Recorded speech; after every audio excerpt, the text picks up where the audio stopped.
So, good day everyone. Our lesson for this week is the types of business according to activities.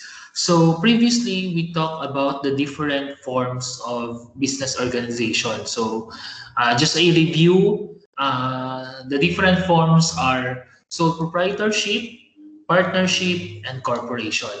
Now, we are still going to talk about the different classifications of businesses, but now it's according to their activities. So when we say activities, ano ba yung ginagawa per type? Okay? So that's our main focus for this week. So again, our lesson is the types of business according to activities.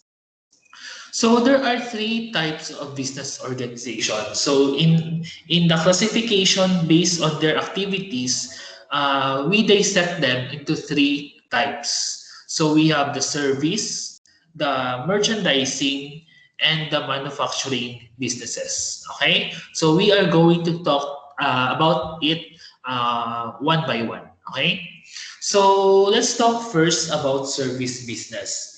Ano ba si service business? Ano ba ang ginagawa ng service business? And paano siya naging different sa ibang types? Okay?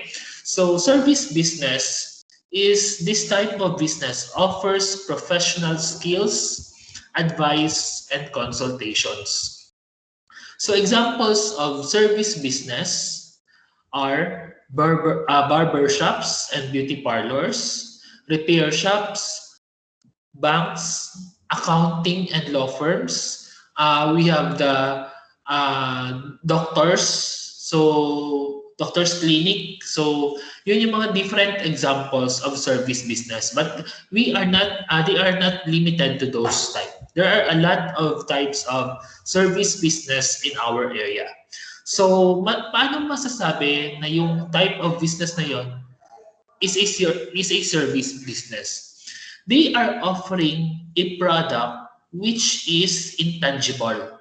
When we say intangible, hindi mo siya makita, hindi mo siya makaptan, hindi mo siya kauyatan. So, pero mabatyagan mo siya, ma-experience mo siya. So, exactly, the service business is offering experience. So, yun yung parang naging product nila. For example, let's talk about barbershops. So, syempre, barbershops and beauty parlors, pupunta ka doon, either magpapagupit ka, magpapariban sa mga beauty parlors, or magpapa-makeup, ano pa ba, manicure, pedicure, di ba? Yun yung mga common. So, pupunta ka doon, lalabas ka nang wala kang product na dinadala. Unlike sa kung pupunta ka ng isang store or sa store, mabakal ka sa isa ka latas ang tinapa. So, pag puli mo or paghali mo sa Tiangge, may dala ka nga, isa kalata nga tinapa. Pero in service business, wala ka madala. Ang madala mo lang is the experience offered to you. So, yung major classification or major distinction ni service business compared to the two. Okay? They are offering services. Another type of business according to activities is merchandising business. So this type of business buys at wholesale and later sells the products at retail. They make a profit by selling the merchandise or products at prices that are higher than their purchase costs. This type of business is also known as buy and sell. So examples are bookstores, sari-sari stores, and hardware stores. So in merchandising business, sinabi nga dito, it is more like a buy and sell business. Bibili sila ng product ng pangmalakihan or pangmaramihan, or we call that wholesale. I-repack nila or himo ng tingi-tingi at ibebenta siya with a higher price. Okay? So for example, nabakal siya 10 pulo ka kilo nga bugas. Tapos kinati-hati niya to per kilo. Ang pulo ka kilo nga bugas, ang bakal niya is let's say 1,000. Okay. I know. Mga ano lang, mga let's say 500 pesos. Okay? So, sa 10 ka kilo nga bugas, that is worth 500 pesos. So, kung i-divide ko siya per kilo, that means 50 pesos per kilo ang pagbakal niya. So, i-repack niya to siya, tapos let's say ibalik niya ito for, let's say, 60 pesos per kilo. Okay? So, kung mabaligyan itong 10 ka kilo nga bugas at 60 pesos per kilo, ang total na sales niya is 600 pesos. Ang iyang gasto sa pagbakal sa to is 500. Pagbaligyan niya, 600. So may ara siya sang ginansya nga 100. So that's how merchandising business works. So ang examples niya, bookstores. So umu-order yung bookstores ng pangmaramihan sa mga book companies at ibinibenta. So example niyan, National Bookstore, Crown Bookstore, Rex Bookstore, okay?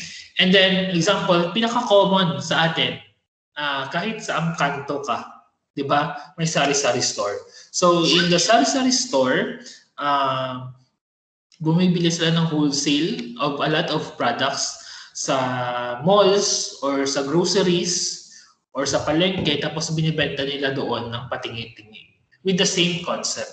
And of course, the hardware stores. So that's how merchandising business works, okay? And lastly, the last type of business according to activities is manufacturing business. So this type of business buys raw materials and uses them in making a new product. Therefore, combining raw materials, labor, and expenses into a product for sale later on.